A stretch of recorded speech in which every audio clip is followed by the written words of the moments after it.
place a colander on the pan. When you find out why, you'll immediately love this idea. It helps, and it really works. Almost everyone has a metal colander in the kitchen, also known as a strainer. A colander is a kind of larger sieve. It can be in the form of a pot. However, a colander with handles is more commonly used. You use it to drain dishes, such as pasta. It's also used for washing fruits and vegetables, especially the smaller ones. Few people use it for frying. And it's precisely because of it that frying is much better. I can't imagine a kitchen without this utensil, especially when I want to fry previously frozen products. For example, frozen fish.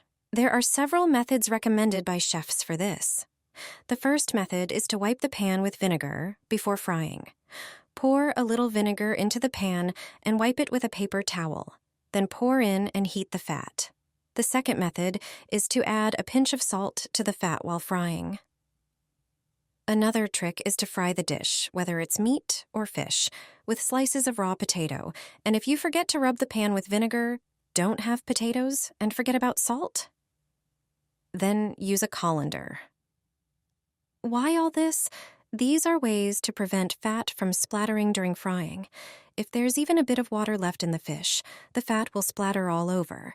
Instead of a lid, use a colander. The steam will escape freely, the dish will continue to fry, and your kitchen will remain clean. The cap for a bottle of oil has a hidden function. Never throw it away. Most people are unaware of this, even though they use oil every day. This trick makes cooking more enjoyable. After buying a new bottle of oil, remember to do this. The new cap will be sealed with a plug. You should remove it, but never throw it away. It has a brilliant use. When powering oil, it usually splashes and spills. This hack will make the bottle more precise. Flip the plug and insert it back into the cap. The latch should catch on its inside so that it doesn't come out during use. Thanks to it, measuring oil will be easier. You won't overdo the quantity. This will help reduce the calorie content of meals and save on oil. Were you aware of this hidden function of the oil cap? This trick should be used in every household. Using a knife and parchment paper, you can conveniently store butter in small portions.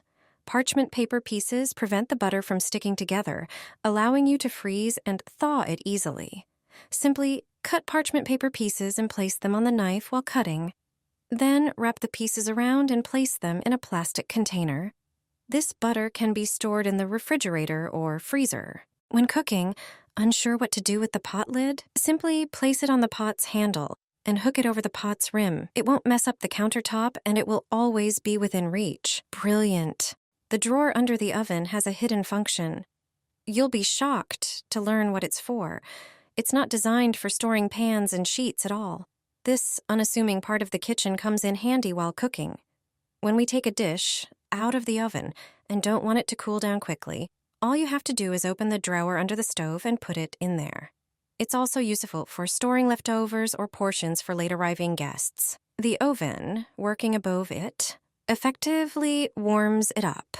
As a result, the dish will stay warm for a longer time. Were you aware of this drawer function? Do you have one in your kitchen? Almost everyone has it at home. We use it for peeling vegetables such as potatoes, cucumbers, or carrots. But do you know what the protruding element is for? Most people don't pay any attention to it at all. However, since it's there, it surely serves a purpose. Peelers are strange in general. They have blades attached in one place in the middle, making them movable. 2 blades. Just this element, upon reflection, is odd.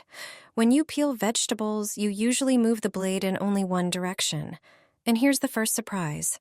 Proper use of a peeler involves peeling vegetables in both directions. For example, when peeling carrots or cucumbers, you can peel these vegetables twice as fast. See how simple it is. It's a big help when preparing dinner. Just try it a few times and you won't peel vegetables the old way anymore. And what about that element? It's only on one side. It's not metallic. Sometimes, intuitively, when peeling potatoes, some people use this element to remove those black eyes. but it has a better application. You can use it to cut through any thicker skin, like when peeling oranges. You don't need to use a separate knife. You don't need to use a knife at all. Just that peeler. Did you know you could peel oranges with it? Did you know about these peeler functions? My grandmother used to check eggs like this. She would observe which ones spun and which ones didn't. She had her reasons for doing so. She would take 3 eggs, holding one in each hand and placing the third between them. Any egg that spun, she would set aside in one container, and the ones that didn't spin, she would put in another. I'll reveal what that meant later on. Nowadays, hardly anyone does it this way anymore. I learned a different method from her. I know how to tell which eggs are fresh and which ones are old. If I have several cartons of eggs in the fridge, I can choose which ones to use for breakfast omelets. All I need is a glass of water for this. I put an egg in it and observe what happens. I prepared 3 glasses. I poured water into them. I'll show you how an egg might behave in water. When placed in water, an egg might sink to the bottom of the glass. Alternatively, it might float on the water's surface. In the third case, it might float halfway in the glass. What does this mean? Fresh eggs sink to the bottom. The freshest ones lie horizontally at the bottom. Eggs several days old float a bit higher. Eggs 2 to 3 weeks old float in the middle of the water. The oldest eggs won't sink. They float continuously on the surface. As for the trick with spinning eggs, my grandmother used it when a hen was sitting on the eggs. She would leave the eggs that spun for the hen to hatch.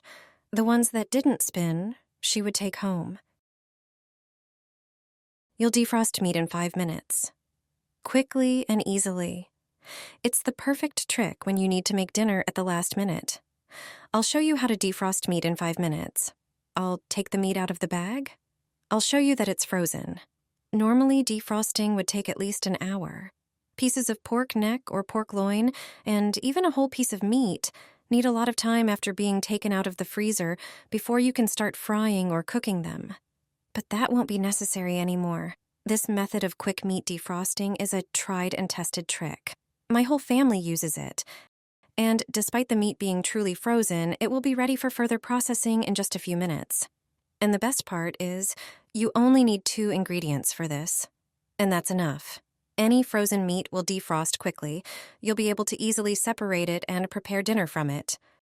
Pour 2 liters of water into a container. The water should be at room temperature. It shouldn't be warm, let alone hot. Now it's time for the most important ingredient. It's vinegar. You can adjust the amount depending on the amount of meat you need to defrost. The more meat you have, the more vinegar you pour into the water. The second important ingredient is salt. For this portion of meat, I'll use a tablespoon of salt. Wrap the meat tightly in a bag. Place it in the water. Put something heavy on top so it doesn't float. I'll use a hammer right now. Take the meat out after 5 minutes and see the result. It's almost hard to believe that the meat is defrosted in just a few minutes.